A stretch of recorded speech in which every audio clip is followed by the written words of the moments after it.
YouTubers, பத்திரிகை நண்பர்கள் எப்படி பொறுப்பாக செயல்படணும், அவர்களுடைய வார்த்தைகள், அவங்களுடைய நிகழ்ச்சிகள் எவ்வளோ பொறுப்பாக இருக்கணும் அப்படிங்கிறதுக்கு நண்பர் இந்திரகுமார் தேரடி அவர்களும் மில்டன் அவர்களும் ஒரு சிறந்த, இப்போது வருகின்ற இளைஞர்களுக்கு ஒரு சிறந்த எடுத்துக்காட்டாக இருக்கின்றாங்க. இன்று காலை ஒரு நிகழ்ச்சியை முடிச்சுட்டு, ஒரு ஆய்வுக் கூட்டத்தை முடிச்சுட்டு வெளியில் வந்து என் ஃபோனை திறந்து யூடியூப்பை திறந்து பார்த்தேன். நானே பயந்துட்டேன். என்ன தெரியுமா தலைப்பு? தமிழில் உதயநிதி துணை முதலமைச்சர் வேறாரா, ரஜினி சூப்பர் ஸ்டார் ரஜினிகாந்த் ஆவேசம். நான் பயந்துட்டேன். சரி, நான் இன்னும் துணை முதலமைச்சர் அறிவிப்பே வரல, அதற்கான முழு உரிமையும் முதலமைச்சர் கிட்ட தான் இருக்கு. இது முதலமைச்சர் தான் கேட்கணும், அவர்கிட்ட கேட்காது. அவர்கிட்டையும் கேட்டுட்டு இருக்கீங்க. ஆனா யாரெல்லாம் மைக்கு ரோட்ல போற வரவங்க கிட்ட மைக்கு நீட்டி உதயநிதி துணை முதலமைச்சர் உங்க ஒப்பீனியன் என்ன, உங்க ஒப்பீனியன் என்கிட்ட கேட்டீங்க. சரி, அவர் பாவம் படப்பிடிப்புக்காக விமான நிலையத்துக்கு போறாரு. அவரை போய் வழிமறிச்சு இடம் கொடுக்காம, அவர் ஃப்ளைட்டுக்கு டைம் ஆச்சுன்னு நினைக்கிறேன், அவர்கிட்ட போய் நீட்டு அவர் சொல்லிட்டாரு, எங்கிட்ட இந்த அரசியல்கள்லாம் கேட்காதீங்க அப்படின்ட்டு போயிட்டாரு. ஆனா அவங்க வச்சிருக்கிற தலைப்பு என்ன, படிச்சா என்னன்னு தோணும்? உதயநிதி துணை முதலமைச்சரா, சூப்பர் ஸ்டார் ரஜினிகாந்த் ஆவேசம். இப்படி. அதனால பத்திரிகை நண்பர்கள், இன்னைக்கு இதுக்கு என்ன தமிழ் வைக்க போறீங்கன்னு தெரியல. உதயநிதி சூப்பர் ஸ்டார் ரஜினிகாந்துக்கு பதிலடி அப்படின்னு வைப்பாங்க. நானே எடுத்து கொடுத்துறேன். இந்த சிறப்பான நூல் வெளியீட்டு விழாவில் கலந்து கொண்டுள்ள மாண்புமிகு அமைச்சர் அண்ணன் திரு சிவசங்கர் அவர்களே, சட்டமன்ற உறுப்பினர்கள் அண்ணன் திரு ஜே கருணாநிதி அவர்களே, விடுதலை சிறுத்தைகள் கட்சியினுடைய துணை பொதுச் செயலாளர் சகோதரர் திரு ஆலூர் ஷானவாஸ் அவர்களே, மூத்த பத்திரிகையாளர்கள் திரு ஏஎஸ் பன்னீர்செல்வம் அவர்களே, திரு விஜயசங்கர் அவர்களே, திரு ஜென்ராம் அவர்களே, திரு திருஞானம் அவர்களே, அரசியல் செயல்பாட்டாளர் திரு தீஸ்தா செதல்வாட் அவர்களே, we welcome you to Chennai, madam. You have to learn Tamil very soon.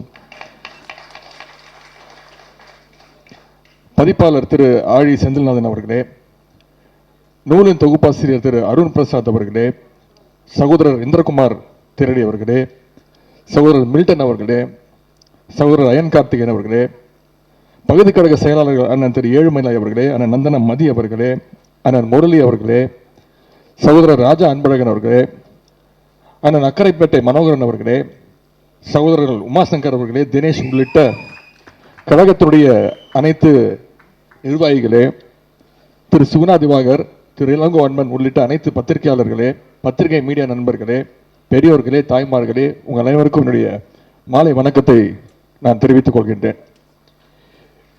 இன்றைக்கு இந்தியாவாக இருப்பதற்கு காரணமாக அமைந்த 2024 நாடாளுமன்ற தேர்தல் முடிவுகளை பல கோணங்களில் ஆய்வு செஞ்சு எழுதப்பட்டிருக்கக்கூடிய தேர்தல் 2024 மீளும் மக்கள் ஆட்சி என்ற புத்தகத்தை இன்று உங்கள் முன்னே வெளியிடுவதில் நான் மிகுந்த மகிழ்ச்சி அடைகின்றேன், பெருமை அடைகின்றேன். இந்த புத்தகத்தை கொண்டு வந்துள்ள ஆழி பதிப்பகத்தினுடைய பதிப்பாளர் திரு ஆழி செந்தில்நாதன் அவர்களுக்கும், தொகுப்பாசிரியர் அருண் பிரசாத் அவர்களுக்கும் எனது பாராட்டுகளையும் வாழ்த்துக்களையும் நான் தெரிவித்துக் கொள்கின்றேன். இந்த புத்தகத்துடைய தலைப்புல மீளும் மக்களாட்சி அப்படின்னு ஒரு வரி இருக்கு. அதுல மக்கள் என்ற வார்த்தையை மட்டும் தனியா ஹைலைட் பண்ணியிருக்கிறாங்க. உண்மையான மக்களாட்சி என்றால் என்ன என்பதற்கான அர்த்தத்தை தான் 2024 மக்களவை தேர்தல் உணர்த்தி இருப்பதைத்தான் அப்படி நீங்க குறிப்பிட்டிருக்கீங்க அப்படின்னு நான் நம்புறேன். இந்த புத்தகத்தை வெளியிட என்னை அழைத்திருக்கிறாங்க கழகத்துடைய இளைஞரணி செயலாளர், சட்டமன்ற உறுப்பினர், அமைச்சர். அதற்காக என்னை அழைக்கவில்லை நான் நம்புகின்றேன். நானும் ஒரு பதிப்பாளர். முரசூலையில் கடந்த 2 வருடங்களாக கடைசி பக்கம், திராவிட பக்கம், பாசறை பக்கம் என்ற பெயரில் தொடர்ந்து கட்டுரைகள் வந்துட்டு இருக்கு. அதெல்லாம் தொகுத்து முத்தமிழங்கர் பதிப்பகம் அப்படின்ற ஒரு பதிப்பகத்தை துவங்கி 2 வருடங்களாக நாங்களும் பல புத்தகங்களை பப்ளிஷ் பண்ணிட்டு இருக்கிறோம். அந்த உரிமையோடு என்னை அழைத்திருக்கிறாங்க என்று நான் நம்புகின்றேன். அதே மாதிரி திரு ஆளுநர் ஷானவாஸ் அவர்கள் பேசும்போது சொன்னார், திரு ஆய் செந்தில்நாதன் அவர்கள் பேசும்போது சொன்னார், எப்படி அவங்க எல்லாம் பிராண்ட் பண்ணிடுறாங்க அப்படின்னு, 200 ரூபாய் உப்பின்னு சொல்லிடுறாங்க, ஆனால் காசு இது வரைக்கும் வரல அப்படின்னு சொன்னாங்க. கண்டிப்பாக உங்களுக்கு வரும். இந்த புத்தகத்துடைய விலை 200 ரூபா.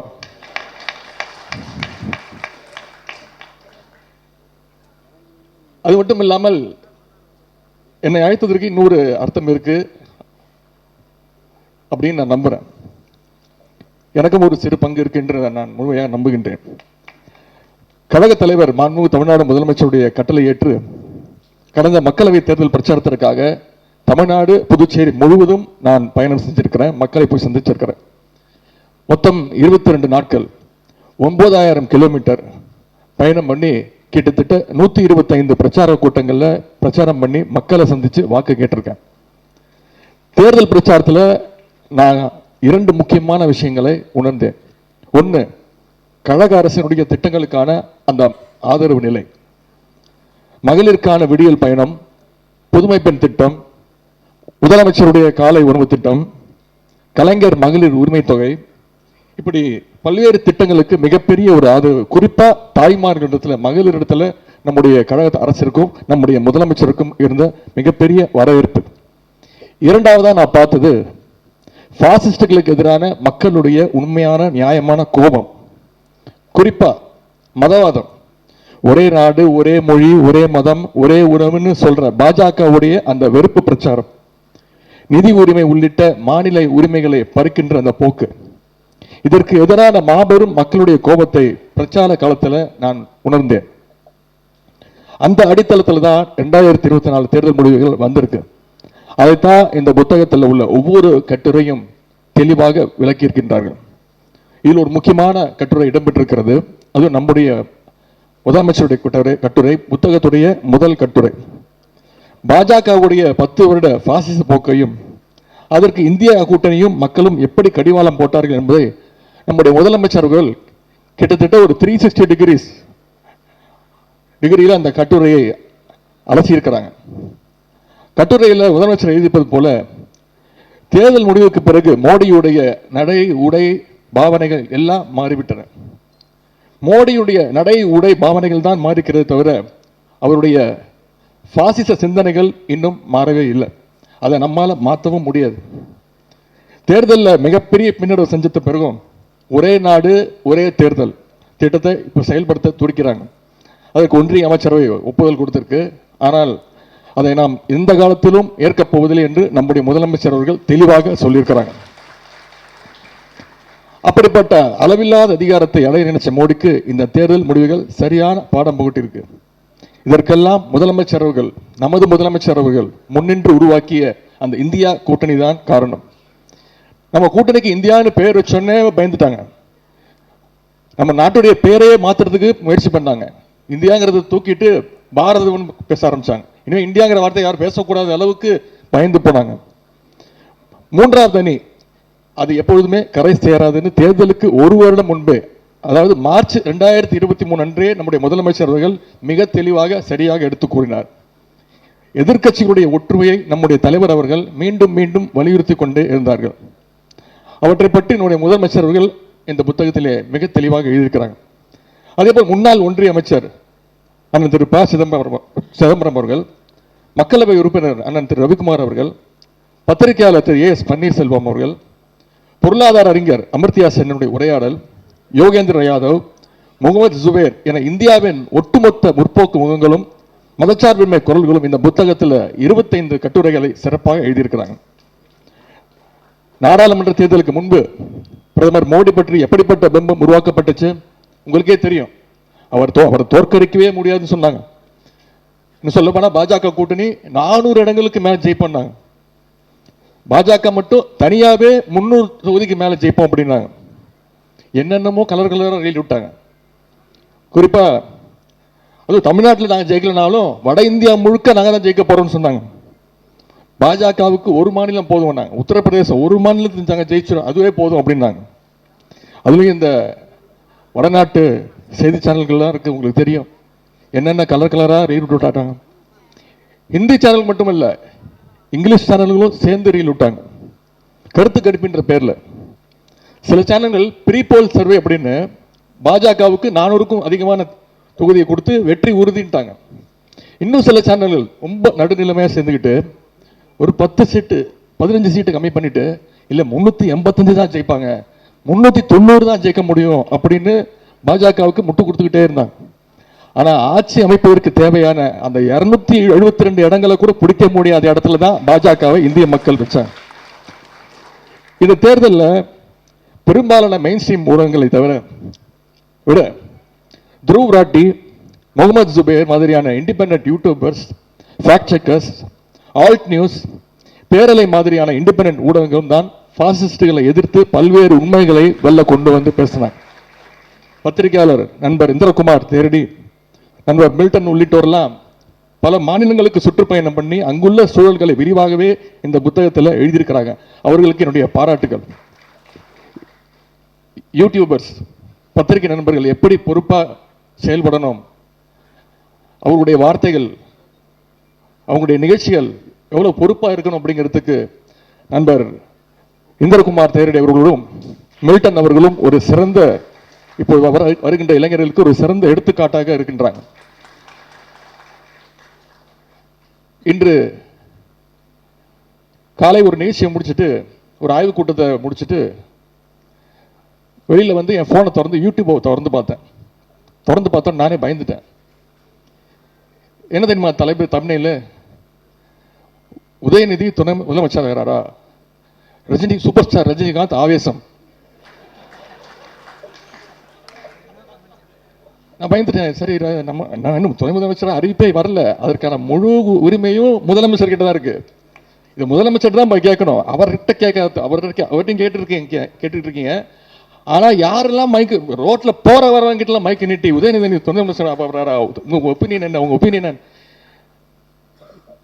என்கிட்ட கேட்டீங்க. சரி, அவர் பாவம் படப்பிடிப்புக்காக விமான நிலையத்துக்கு போறாரு, அவரை போய் வழிமறிச்சு இடம் கொடுக்காம, அவர் ஃப்ளைட்டுக்கு டைம் ஆச்சுன்னு நினைக்கிறேன், அவர்கிட்ட போய் நீட்டு அவர் சொல்லிட்டாரு எங்கிட்ட இந்த அரசியல்கள்லாம் கேட்காதீங்க அப்படின்ட்டு போயிட்டாரு.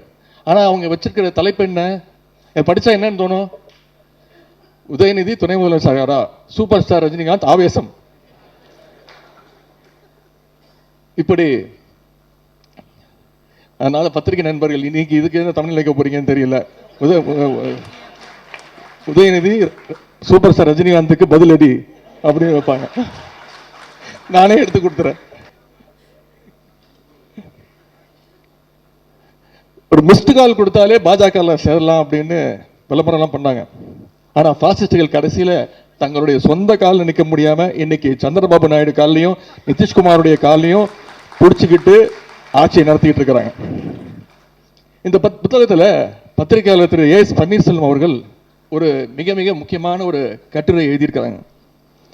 அதாவது பாஜகவோடு கூட்டணி வச்சு ஆதரிச்சு பல்வேறு கட்சிகளுடைய நிலைமை இன்னைக்கு என்னென்ன ஆயிருக்கு அப்படின்னு திறனாய்வு செஞ்சிருக்கிறார். மகாராஷ்டிராவில் சிவசேனா காணப்போச்சு, காஷ்மீரில் மக்கள் மாநாட்டு கட்சி எங்க இருக்குன்னே தெரியல, ஒடிசாவில் பிஜு ஜனதாதளம், இப்படி பல்வேறு கட்சிகளை பாஜக காலி பண்ணியிருக்கு. ஆனா அந்த பாஜக காலி பண்ண லிஸ்ட்ல முதல் இடம் நிக்கிற கட்சி எதுன்னு உங்களுக்கு தெரியுமா?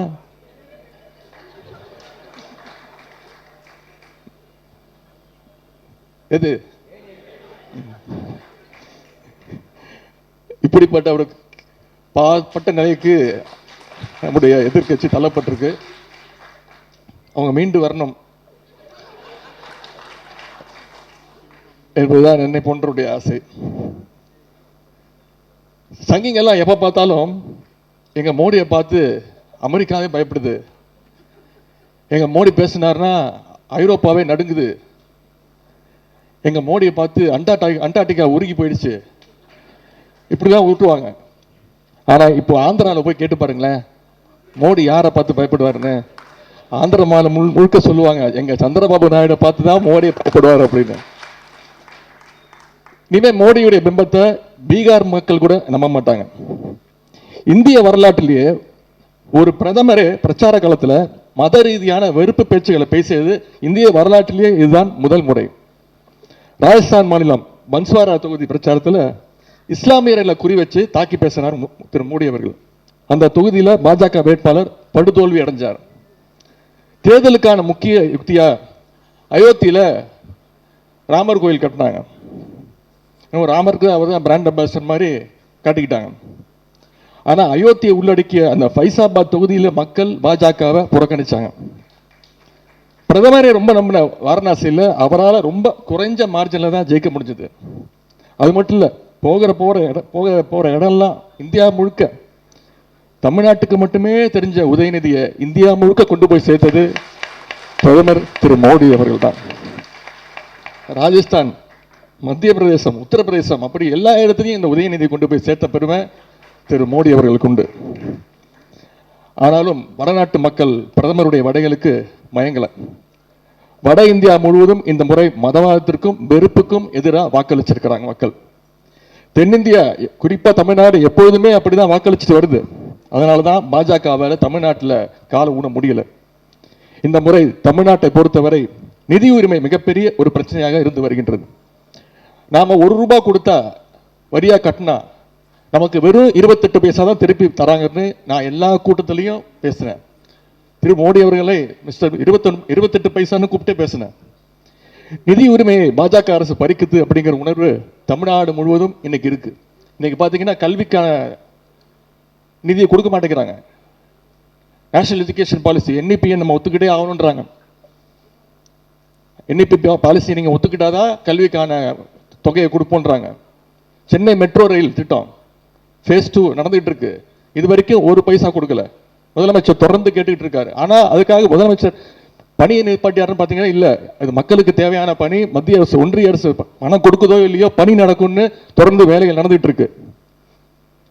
தமிழ்நாட்டில் பாஜகவால் ஒரு இடத்துல கூட வராதற்கு காரணம் மக்கள் அவங்க மேல வச்சிருக்க கூட அந்த கோபம் தான். தமிழ்நாடு எப்பொழுதுமே பாஜகவை ஏற்காது. அதைத்தான் இந்த தேர்தல் முடிவும் காட்டுகின்றது. பாஜகவுடைய அதிகார பலம், பணபலம், மீடியா பலம், ஃபேக் நியூஸ் ஃபேக்டரி என எல்லாவற்றையும் தமிழ்நாட்டில் பயன்படுத்தி பார்த்தாங்க. தமிழ்நாட்டில் புயலே அடித்தாலும் வெள்ளமே வந்தாலும் எட்டி பார்க்காத திரு மோடி அவர்கள் தேர்தல் அறிவிச்ச உடனே அந்த 2-3 மாசத்துல மட்டும் 8 முறை தமிழ்நாட்டுக்கு மீண்டும் மீண்டும் வந்தார். மோடி மட்டும் தனியா வரல, பாஜகவுடைய அனைத்து தேசிய தலைவர்கள், ஒன்றிய அமைச்சர்கள் என அத்தனை பேரும் வந்தாங்க. கடைசி கட்ட தேர்தல் பிரச்சாரம் முடிஞ்சும் யாரும் எந்த வகையிலும் பிரச்சாரம் செய்யக்கூடாதுங்கிற தேர்தல் விதிமுறை. ஆனால் மோடி என்ன பண்ணாரு, இங்க வந்து கன்னியாகுமரிக்கு வந்து தியானம் பண்றேன்னு போட்டோ ஷூட் நடத்திட்டு இருந்தார். சினிமாவில் கூட அத்தனை கேமரா வச்சு ஷூட் பண்ண மாட்டாங்க.